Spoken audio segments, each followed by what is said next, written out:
राधे राधे दोस्तों, श्री गणेशाय नमः। आज मैं आपको बैसाख मातम की एक कथा सुनाने वाली हूँ।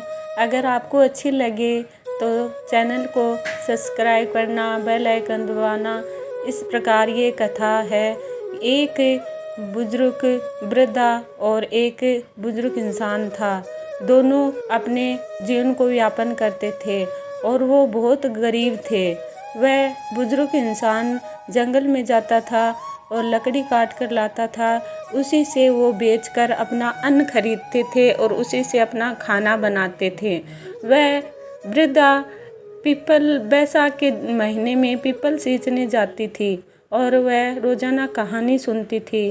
वह सबको धर्म पुण्य दान करते हुए देखती थी, तो वह भी सोचती थी कि मैं भी कुछ न कुछ करूं।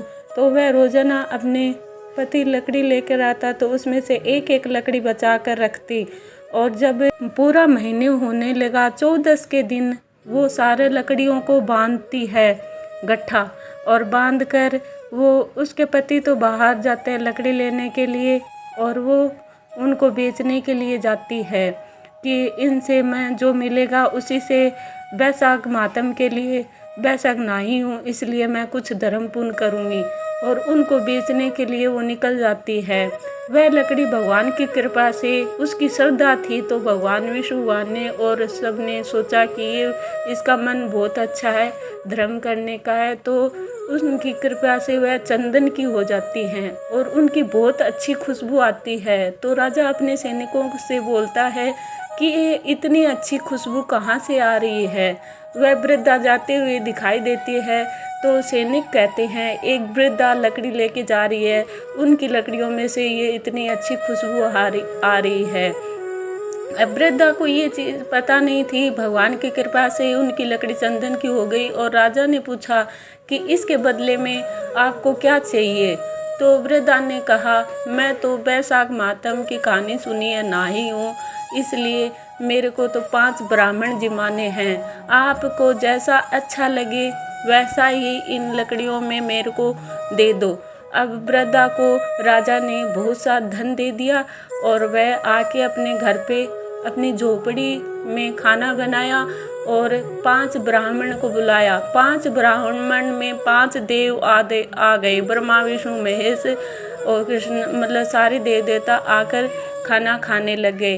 वह खाना खाकर उस वृद्धा के झोपड़ी को महल बना दिया और उसके धन धान्य से उसके महल को भर दिया।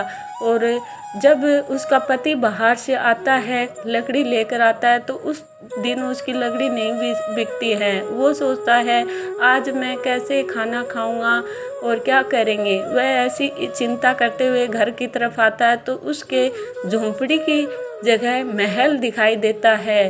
तो वह उसको देखकर आश्चर्यचकित हो जाता है। उसी समय वृद्धा ने सब हाल बतलाया कि मैं रोजाना बैसाख नहाने जाती थी और पीपल सींचती थी, कहानी सुनती थी, और एक एक लकड़ी मैंने आपके गट्ठे में से बचा कर रखी थी, उनको मैं बेच कर आई और भगवान की दया से ब्राह्मणों को भोजन करवाया। भगवान की दया से, विष्णु भगवान की कृपा से, श्रीमन नारायण लक्ष्मी जी की दया से ये सब हमें भगवान ने दिया है।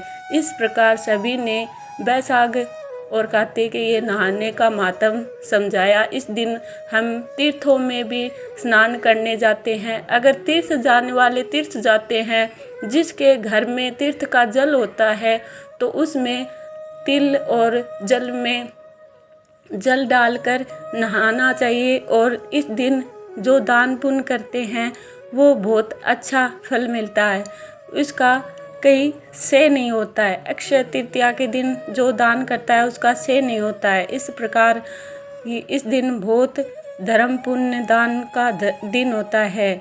जो बैसाख नहाते हैं या बैसाख नहीं नहाते हैं, वो भी अपनी श्रद्धा से जैसा भी हो वैसा दान पुण्य धर्म करना चाहिए। इस प्रकार इस दिन का बहुत महत्व होता है। इस प्रकार मैंने आपकी को बैसाख मातम की एक कथा सुनाई है। श्री कृष्णम शरणम।